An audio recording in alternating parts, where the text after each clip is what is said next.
I'm David Fall, Treasure Associates Football Club, and you're watching Mariners TV.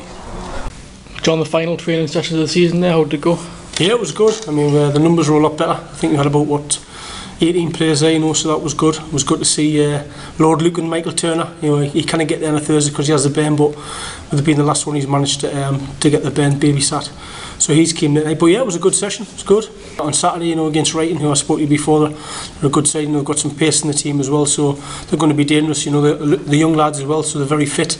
And to be fair, they should have beat their ground. We've got a late goal, and we nicked a point, if you like. So yeah, it's going to be a tough game, but hopefully we can get 3 points.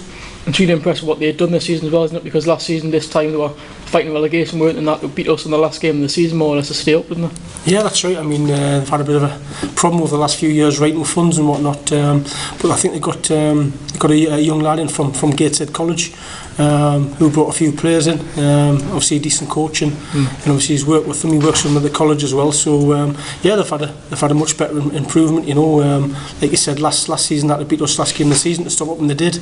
But they certainly improved this season. I think they sit 12th in the table. I think they're about 7-8 points ahead of us. But yeah, we need to win Saturday. Set the lads. We've got a couple of targets that we want to do, and that was to win all the games and to get the goal difference in the plus. So hopefully we can win by a few goals on Saturday and get the goal difference into the plus rather than the minus. I guess you could even catch Dalton or race, couldn't it? It would have been, I think, 6 points ahead and a similar goal difference. So if you win the game, you could open up that possibility. Yeah, I think we've got a slightly better goal difference than Dalton or race. So if we win both the games and they don't win, we could finish 14th. But to be fair, we're just looking at the game Saturday, and hopefully we'll win the game Saturday, and then we'll look forward to the last game of the season the following Friday. Obviously, come to the end of the season now, we've got the presentation night coming up and a few more events, haven't we? Yeah, we've got the presentation night on the 2nd of May.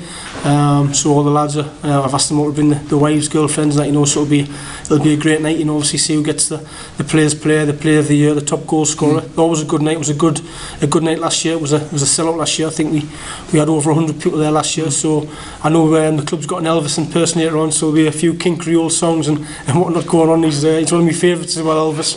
So yeah, it'll be good to see the King. Alright, and just on this week's game as well, I think it's Ramsey's last game of the season, isn't it? You're going in good form, but a shame that it's his last game. Yeah, obviously Stephen's last game and Paul King's last game, I think, so it'd be nice for Stephen to go with another couple of goals in a rich vein of form at the moment. So it's a shame, obviously, that we're losing him, but down to obviously ill discipline with referees. And I mentioned it before, Stephen cares a lot. He got himself into trouble more so because he cares a lot. But yeah, it's his last game in Paul King, so hopefully they can get some goals for we. And any team news for Saturday's game? We should have everybody available. We've had a bit of a threadbare squad the last month. But we should have everybody available. I've just had Baptiste on the phone. He said he should be okay. We've got Paul Kane back. Michael Turner's trying to sort work out, so he should be back as well. So I think for the first time in a month, 6 weeks, we should have everybody available. Touch wood. I mean, Michael Turner and Paul Kane are two big players, aren't they, if they come back? Yeah, two really big players. They've done really well for. Michael's a solid player. Paul Kane's a top goal scorer, so the two big players to have back.